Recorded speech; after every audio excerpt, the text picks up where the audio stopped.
Selamat malam, Ibu, Bapak, rekan-rekan muda, dan anak-anak yang terkasih dalam Tuhan Yesus Kristus.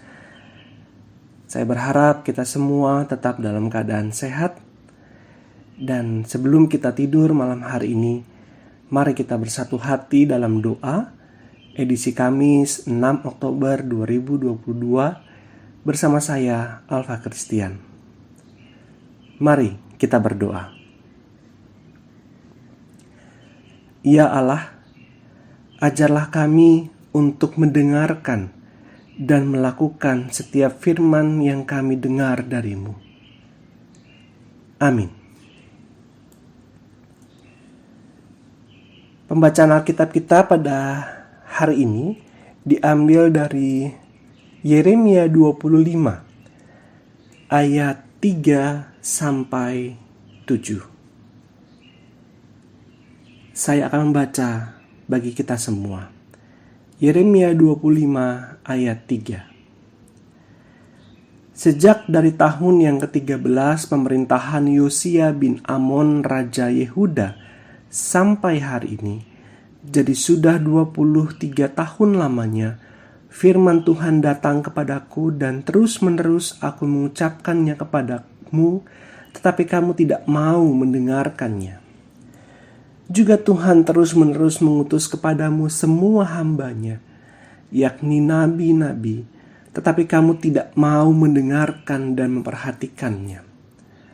Kata mereka, "Bertobatlah masing-masing kamu dari tingkah lakumu yang jahat dan dari perbuatan-perbuatanmu yang jahat, maka kamu akan tetap diam di tanah yang diberikan Tuhan kepadamu dan kepada nenek moyangmu dari selama-lamanya sampai selama-lamanya.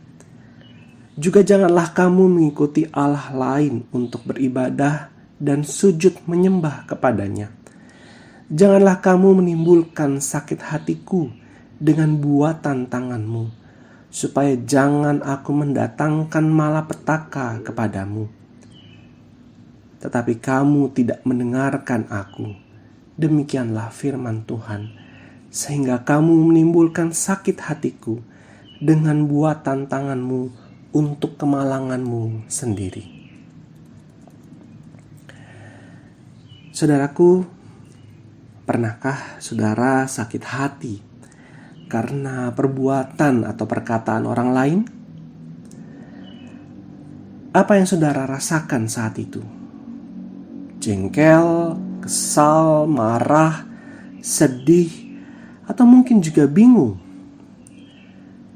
Saudara mungkin pernah berpikir, kok bisa ya dia berbuat atau berkata seperti itu pada saya? Jika manusia saja bisa sakit hati, lantas bagaimana dengan Tuhan? Apakah Tuhan bisa sakit hati? Perikop yang kita baca tadi mengungkapkan bahwa Tuhan bisa juga sakit hati.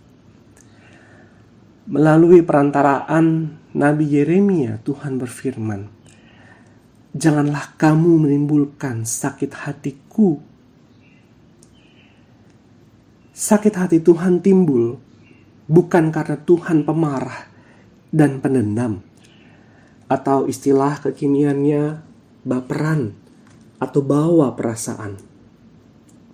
Sakit hati Tuhan timbul memang karena umat-Nya tidak mau mendengarkan dan memperhatikan setiap firman yang diterimanya dari Tuhan. Sebagai umat yang telah ditebus oleh kematian dan kebangkitan Yesus Kristus, kita perlu terus mawas diri dan belajar dari bangsa Israel.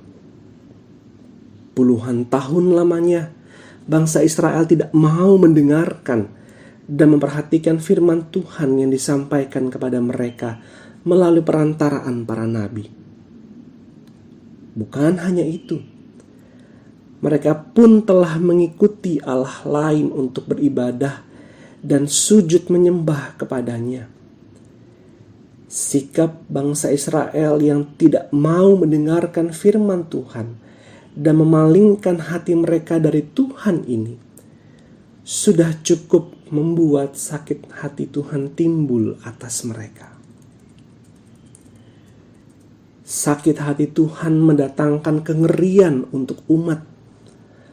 Mereka dihukum dan dibuang ke negeri asing. Penderitaan demi penderitaan akan dialami umat karena sakit hati Tuhan telah timbul atas mereka. Saudaraku, marilah kita terus memohon hikmat dan penyertaan Tuhan untuk tetap mendengarkan dan memperhatikan firman Tuhan. Jangan sampai sakit hati Tuhan timbul atas kita. Mari berdoa.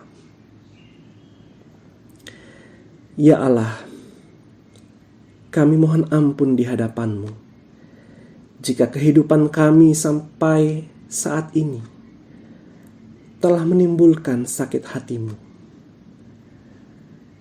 Ampunilah dan kasihanilah kami, ya Allah. Dengan pertolongan Roh-Mu yang kudus, kiranya kami mau terus mendengarkan dan melakukan setiap firman-Mu. Kami juga memohon Engkau menjaga dan melindungi kami dalam tidur malam ini. Di dalam nama Tuhan Yesus Kristus kami berdoa. Amin. Saudaraku, selamat beristirahat. Tuhan Yesus memberkati.